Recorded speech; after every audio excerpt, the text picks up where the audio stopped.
Alright, this is Shane Gibson here with jtech again. Just going to give you a quick little rundown of what we've been working on. This right here is a even cooler transmission. In this case, as you see and everything, we already got the bell housing off, and we had to take off the front input shaft here.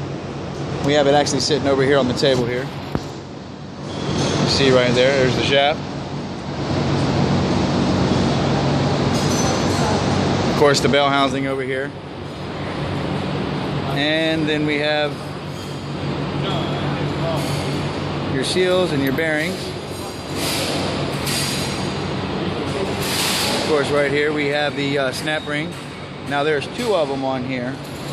One of them goes actually in before you put your bearing on. The other one goes in right up here. Let me lay it down here and show you. Right in here. And these little suckers can be a pain in the behind sometimes to try and get in and out, you know. But that's what these little suckers here are for. Best little tool you can have, along with a nice little handy screwdriver right here. I know it's pretty loud, so bear with me and everything. But in this case right here, pretty much the input shaft goes in here, lines up in everything in the gears, just as you see there. I'll get it and pull it in and show you right quick. It lines up pretty much like that right there. And of course, you see that lip in the back. You got a ring that goes on there. And then pretty much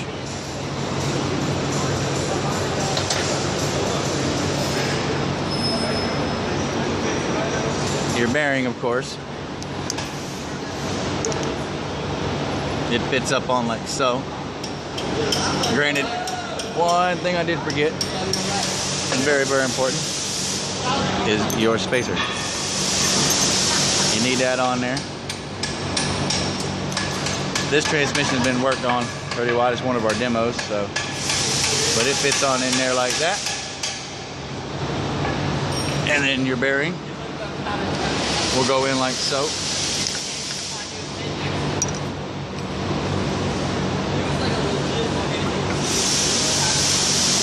Hard to do with the one hand, especially trying to do the video here, but anyway, you just work that back in, and that of course will seal into here.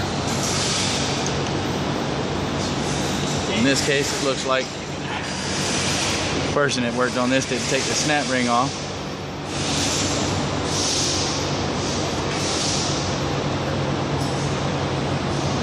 But that will seal up here. Everything's done good and done right, it'll seal right up into there. You have no problems, no leaks or anything of that nature.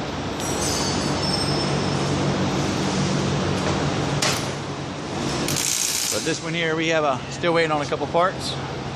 Once they come in and everything, we'll get this back assembled and everything the way it needs to be. Hopefully everything's done, we can get it back into the rig. Get the rig back onto the road. Because every day the rig is down, every hour the rig is down, that's money lost for the company and money lost for the driver. So, for the most part, once we get everything in we need, the shaft goes back on, get all the seals back on, get the bell housing back on.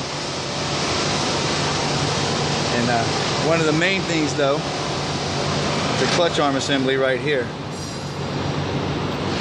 Now, in this case, I'm looking for it. It looks like it's still inside here.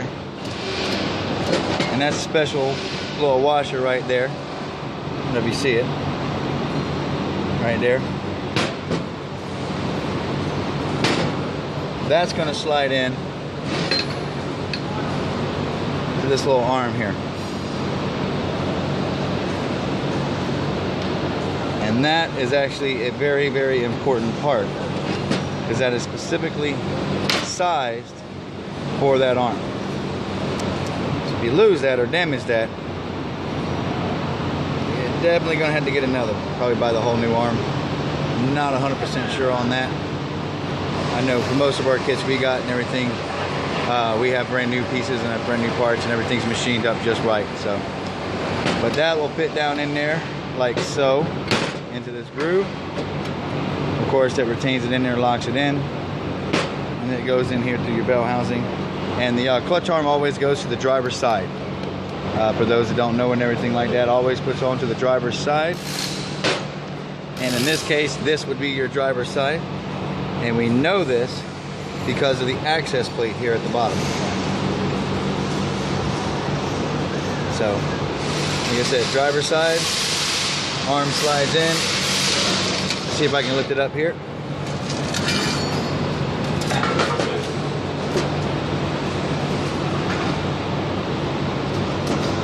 Get it up here on the table. And see, that's where it just buttons up into the transmission. Of course, the shaft goes through the hole right there. And when this is put on, like I said, this will be the driver's side. Right there.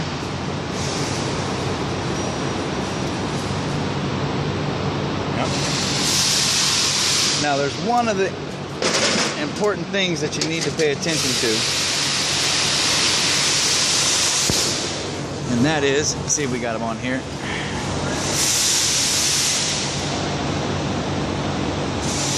Yep, see, this is the front. Because when you're looking at all this, you really want to check and look at these bearings. You know why you got it open. Because the last thing you want to do is put it back together and have one of these bearings messed up as well. Right here or over here.